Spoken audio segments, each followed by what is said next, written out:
Hoje, no Dia Mundial da Água, a gente vai embarcar numa jornada por um rio que é fonte de vida para milhões de pessoas, mas que, ao mesmo tempo, está enfrentando uma crise seríssima. Vamos tentar entender esse paradoxo do rio Gravataí e a pergunta que fica no ar, afinal, água é para quem? Olha, essa frase já diz tudo, né? Esse é o X da questão. O rio Gravataí abastece boa parte da região metropolitana de Porto Alegre, só que as águas dele estão carregadas de poluição. É uma contradição que a gente vê em todo o percurso do rio.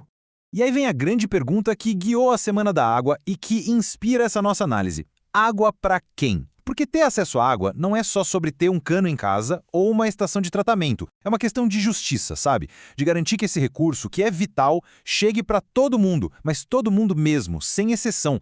Então, para sair um pouco do papel dos relatórios, um grupo de especialistas e ativistas resolveu fazer uma coisa bem prática: navegar pelo rio.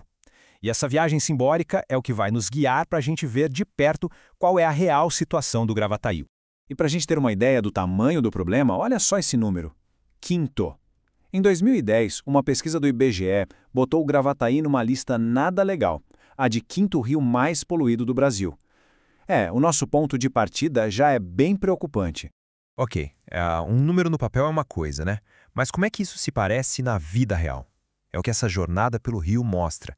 A poluição que a gente consegue ver, que está ali, na nossa cara.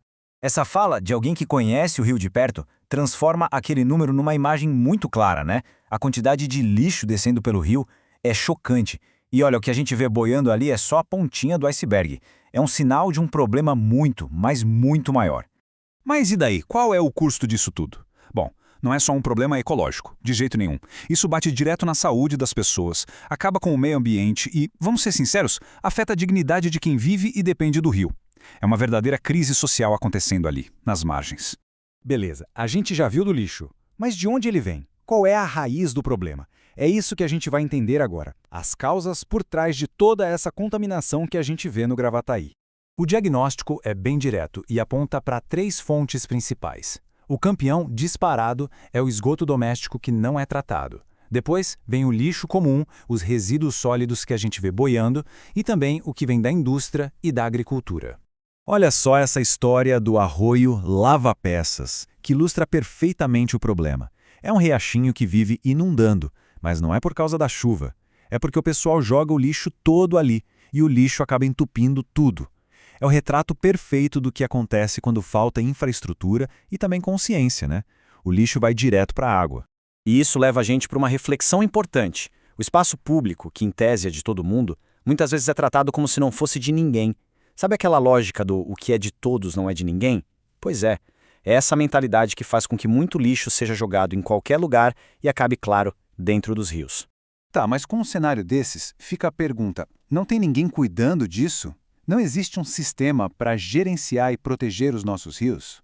A resposta é sim, existe. E o Brasil tem uma estrutura bem democrática para isso, que é conhecida como o Parlamento das Águas.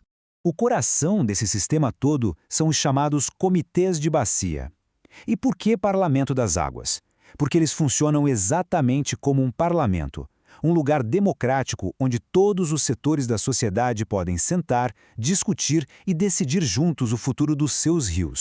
E a estrutura é tripartite, ou seja, tem 3 lados, para garantir que todo mundo seja ouvido. De um lado, o governo. Do outro, quem usa a água, como a indústria e a agricultura. E, por fim, a sociedade civil, ou seja, nós, representados por ONGs e outros grupos. A ideia é justamente equilibrar os interesses de todo mundo.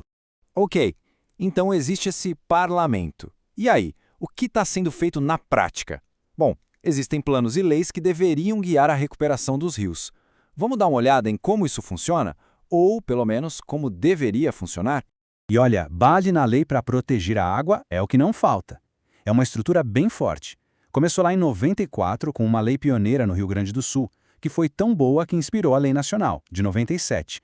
Bem mais recente, em 2020, veio o Marco do Saneamento, que botou uma data limite. Até 2033, o tratamento de esgoto tem que ser para todos. Ou seja, lei a gente tem, e de sobra.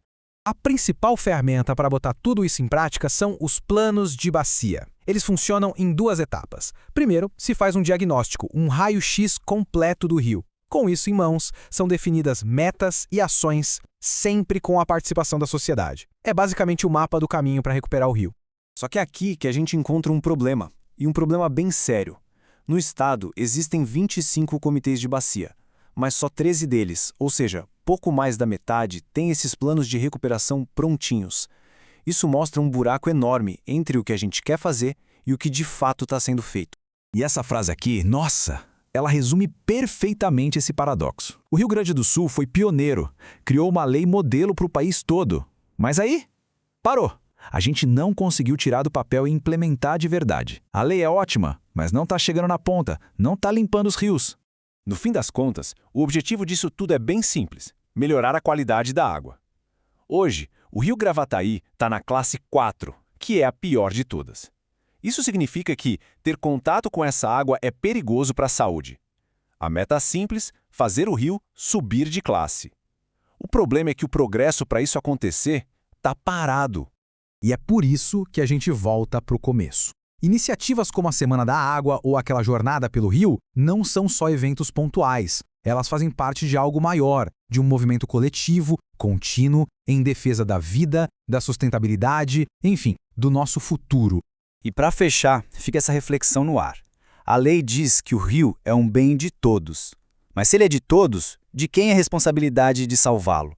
É só do governo, das empresas, da sociedade civil ou de cada um de nós? A resposta, talvez, não seja escolher um só, mas entender que a solução está na colaboração de todo mundo junto.